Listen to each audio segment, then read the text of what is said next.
Hey guys, I'm Zach Bowles, a certified professional coach, and this is my partner and fiance, Andrew Sartori. He's a functional wellness and health practitioner and a mentor. And if you guys are joining us live or catching the replay, please feel free to shoot us some thumbs up. Let us know who's watching. Feel free to say hi. We love seeing who's joining us. And so today we want to talk to you about, I'm going to share a little bit more of my story, my journey. And I want to share this because I see a lot of people, gay men in particular, struggling with their mindset of very similar ways that I used to. Used to have a lot of trouble in this area. Hey Tyler, good to see you. Thanks for joining us. And I want to show you guys that things can change a lot faster than you may think. Right, yeah. So Zach's an Energy Leadership Index master practitioner, and one thing we talk a lot about, if you've been watching our videos, is you learn about victim energy, anger energy. There's different levels, and there's actually numbers to them. Victim's 1 at the lowest, anger's 2, second lowest. Then there's responsibility at 3. Hey Joe, good to see you. Hey David. And then it goes up from there to compassion, opportunity, and up from there. And a big part of what Zach does is he actually helps assess our clients and where their energy levels are, where they might be showing up with victim or anger, and how they can shift up into more opportunity. And so I'm really excited. This is going to be fun because he's going to share a lot of his journey and where victim energy used to show up in his life, and now how he's more at opportunity and responsibility, and how that's changed things. Right, and having this awareness can really be a starting point to making some progressions. Hey Joe. Joe says he can't wait to hear what we're saying. Hi Chris, good to see you guys. So I want to, begin by starting around 5 years ago when I was just getting out of rehab and living in a sober home. This was a really, really tough time for me. I had gained a bunch of weight in rehab, was really unhappy with my body, the way I felt about myself. I was living in primarily victim energy. That's level 1, like Andrew just mentioned. I felt like the world was out to get me. I believed that I had no potential. I believed that nobody would ever want to be with me. I was super depressed and just really isolating myself in this dark, really sad, lonely place. I was also very angry at society. I was angry at myself for feeling so depressed, and I was angry at other people, and I blamed other people for my situations. I blamed the police for arresting me multiple times, and I blamed the court system for making me go to rehab, which I hated, and I blamed the system for forcing me to be sober because I was on probation for 5 years afterwards, and I just felt sorry for myself every step of the way.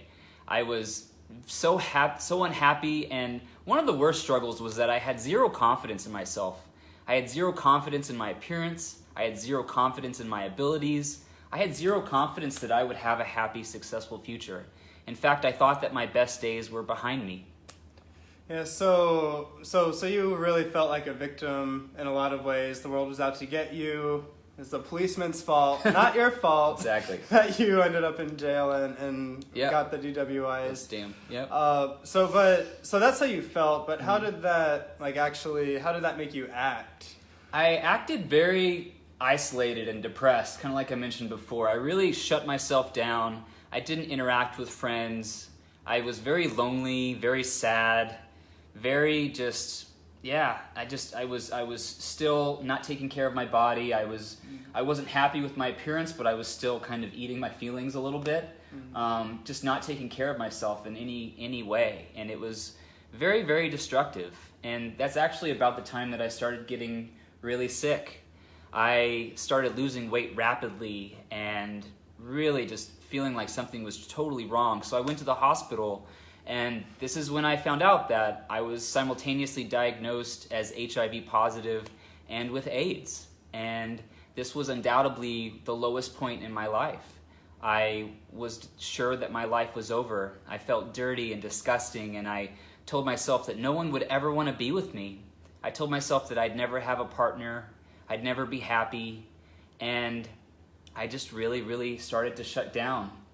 But somehow, something inside of me at that moment really started to click and shift. And actually, while I was still in the hospital, I told myself that I needed to shift my mindset. I have to start attracting positivity into my life and have a positive attitude, because I had to make significant changes. The way I was living before that wasn't serving me in any way, and I knew somehow deep inside of me that I had to make some big changes.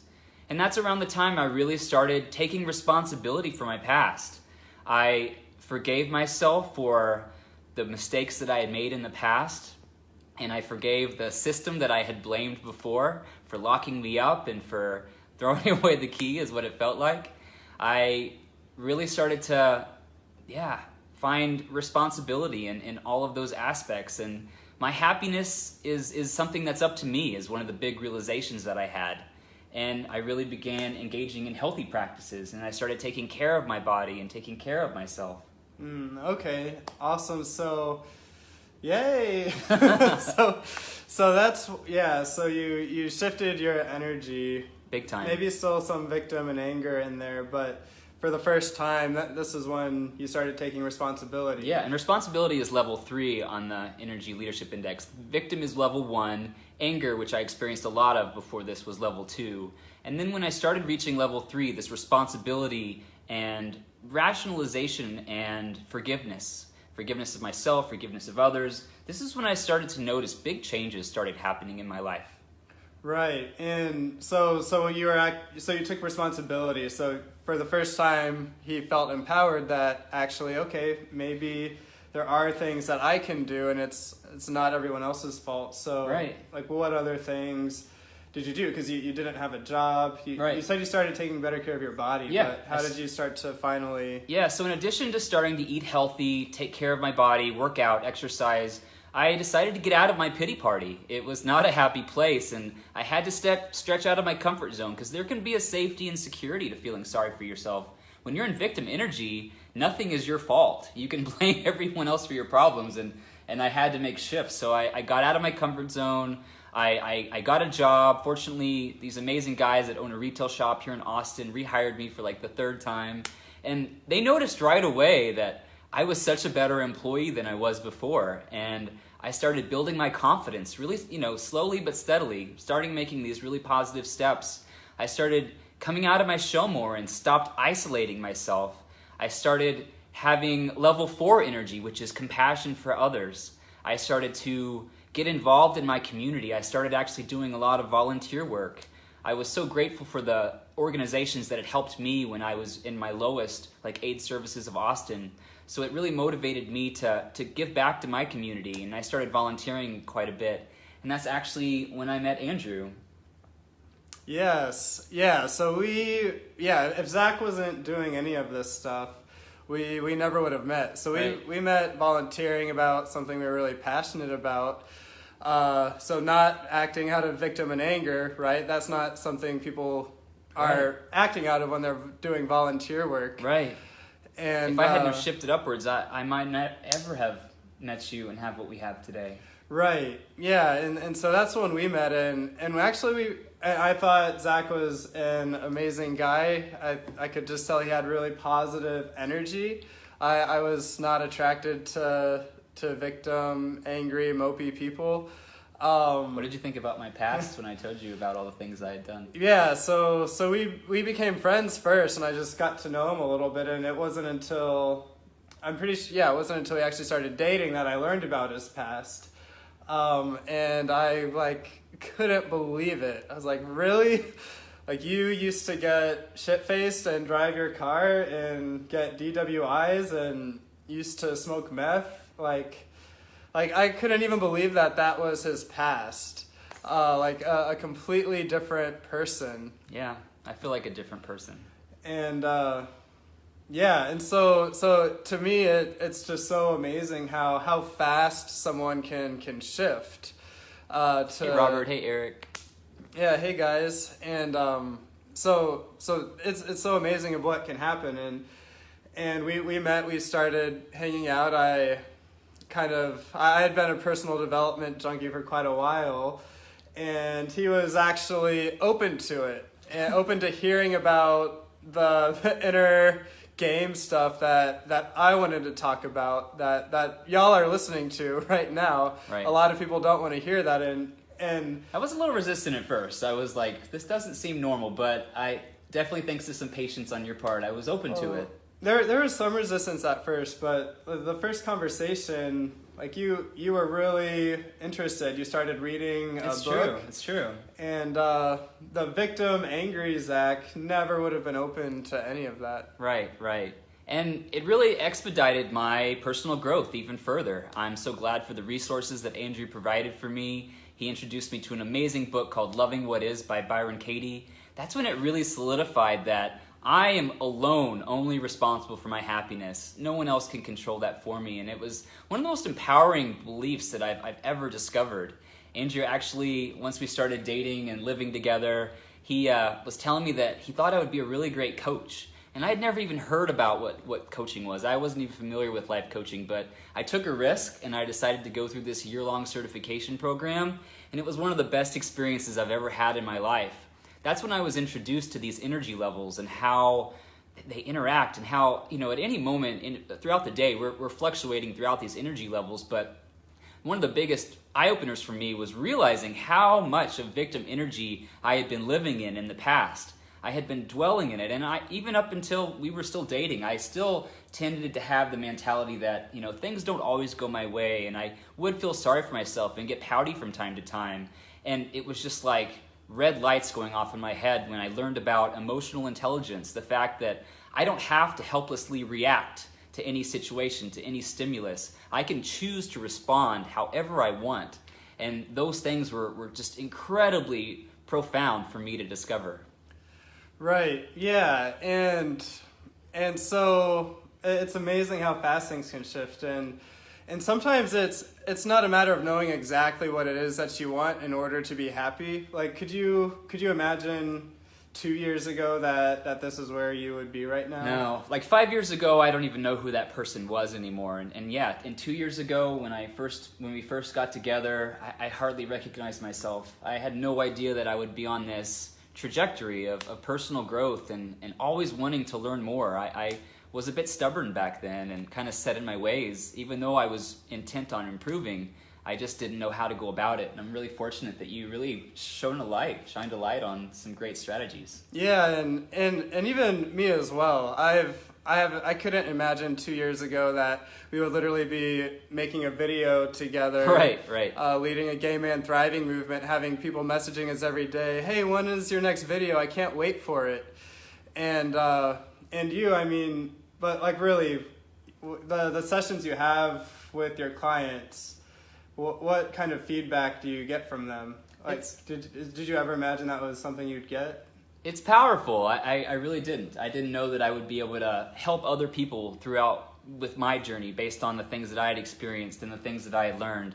And it's incredibly powerful to know that I'm able to help people overcome their mind blocks, change their mindsets, and help them realize that there's more than one way to look at a situation. And it's been really exciting, and I love working with the people that we're working with. Yeah, so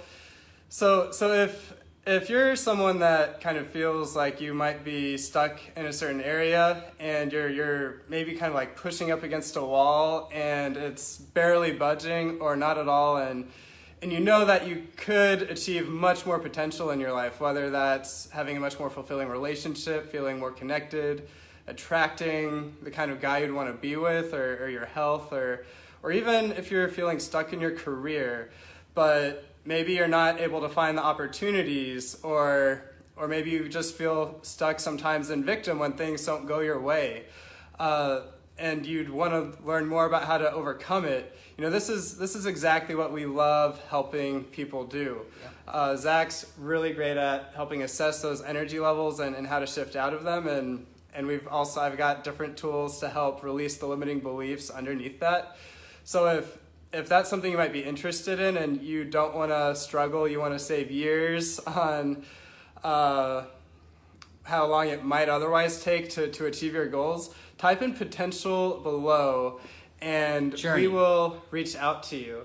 Yeah. So type potential if you really want to achieve your full potential, and you might be interested in getting help so you don't have to figure it all out on your own. Right. Hey Art, hey Frank, thanks for joining us, guys. Yeah, like Andrew said, if you don't want to have to spend a good 5 years like I did having this transformation, it can happen a lot faster. You just have to be willing to open your eyes to new ways of thinking. And we have the tools and techniques to really help you expedite this process. So if this is something you're interested in learning more about, please type potential down below. We would love to really share some of this information with you and see some ways that we might be able to work together in the future. Yeah, all right. Yeah, and Diane says, sounds like this would work for people trying to stay clean too. Absolutely. Yes. We work with a lot of gay men in the sober community, and it's exciting to help people who are wanting to help themselves to really achieve this personal growth and to really be the man that they want to become. It's our passion, and something that I never thought that I would enjoy the work that I do this much and have such a thriving, fulfilling relationship. And being able to work with you is such a gift. And we each have different skills and abilities and techniques. And that's why it's so effective working with us as a team, because we both have different things to bring to the table. And we would love to tell you more about how that could work. So yeah, so type potential down below if this is something that you're interested in. And we look forward to talking to you again really soon. If you enjoyed this, please feel free to type some comments down below. Shoot us some thumbs up and some hearts. We love interacting with you guys. We love sharing our stories. And we look forward to coming back real soon and talking to you again. Bye for now.